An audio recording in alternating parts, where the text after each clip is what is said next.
Hello, this is a part-time economist, and today we're getting right back into Richard Daft's book, The Leadership Experience. In Chapter 4, we're looking at the leader as an individual. So, when we think of individuals, we think of personality. And there's two big tests that the authors talk about in Chapter 4. The first is the Big Five personality test. Now, this is very different than the Myers-Briggs test because it has 5 characteristics and there's no duality. So you can't be an extrovert or an introvert. There's only extroversion, and you can either be high in extroversion or low in extroversion.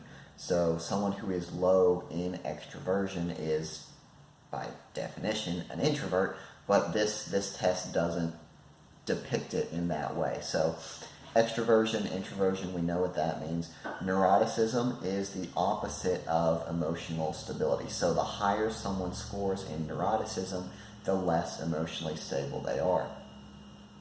Agreeableness is how good we can work with others, how we can get along with them, which is different than conscientiousness. Conscientiousness is kind of a silent integrity, an integrity to an idea, to something bigger than ourselves. It's more of an internal thing, whereas agreeableness is more working with someone else. Now, openness to new experiences is how likely we are to try new things, go out and do things. And you can read about Big Five personality in other places if you want. Personally, I think what's a lot more interesting is the Myers-Briggs personality type, which is also covered in Chapter 4, and I covered it in a previous video. Now, Myers-Briggs does depict things in a dual nature, so you can be either an introvert or an extrovert. And then you can gather your information about the world in one of two ways. You can be sensing or you can use intuition. Someone who relies more on sensing is looking at what they see with their eyes, what people are telling them, what they hear, whereas someone who uses intuition is thinking back to past experiences. They're trying to fit what they're witnessing in the moment into part of a larger picture that makes sense to them. Feeling versus thinking is how people make decisions. So someone who is a feeler is going to be more inclined to make these decisions based on emotion, how they feel, how other people will feel. Whereas someone who prefers thinking is going to be making these decisions based on research, based on papers, based on facts more, if you will. Not so much facts, but abstract data. They're going to be using data. They're going to be logical, whereas the feeling person is going to be more emotionally involved. Now, judging versus perceiving is how we prefer to go about things. So someone with a preference for judging wants to get things done. They want strict order. They want to close the books. Whereas someone who's perceiving doesn't want to be forced to do something a specific way. They want to keep their options open. They don't want to close any doors. They want to, make sure that everything is considered before they finally nail down a decision. Now, part of the personality that we talked about is gathering information, and the authors go on to talk about several ways that people gather information. The first of these is perceptions.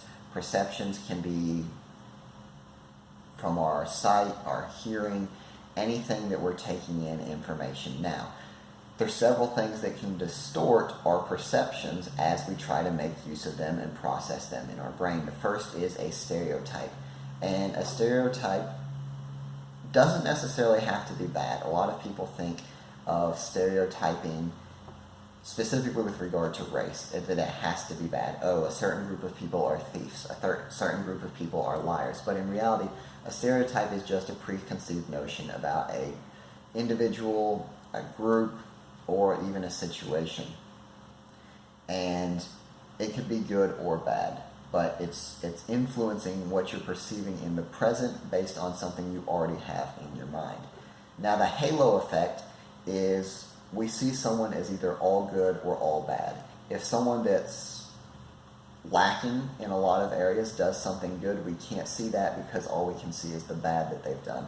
And similarly, if someone has done really good over the past years of working with a company, we tend to blot out any shortcomings that they have. And this obviously is bad for the company, but it's also bad for them because we're not telling them what they can improve on. And lastly, projection. Projection is when we assume someone else will handle a situation the same way that we would. We say that, oh, I would have done this, I would have done that, why didn't you do this? And we have to understand that they think differently than we do. So those three perceptual distortions are pretty important. The author talks about some more that you can read if you would like. Now, attributions is how we explain something. So I attributed my success on the exam to studying for 10 hours, right? We're trying to explain the effect through an attribution. And specifically, the fundamental attribution error is something that we need to be aware of. This is the tendency to underestimate the influence of external factors on another's behavior and overestimate internal factors. So, if someone shows up late to work, the fundamental attribution error says, oh, this person must be lazy, this person must not care. When in reality, they could have had car trouble, they could have stopped to help someone.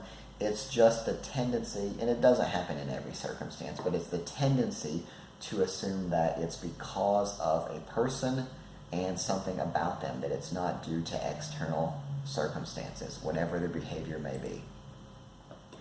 In concluding chapter 4, there's a lot of different things the author talks about, but I specifically wanted to focus on the personality traits, because when we understand how other people think, when we understand that not everyone processes information the same way or even makes decisions the same way, we're going to be able to better understand them and enable cooperation.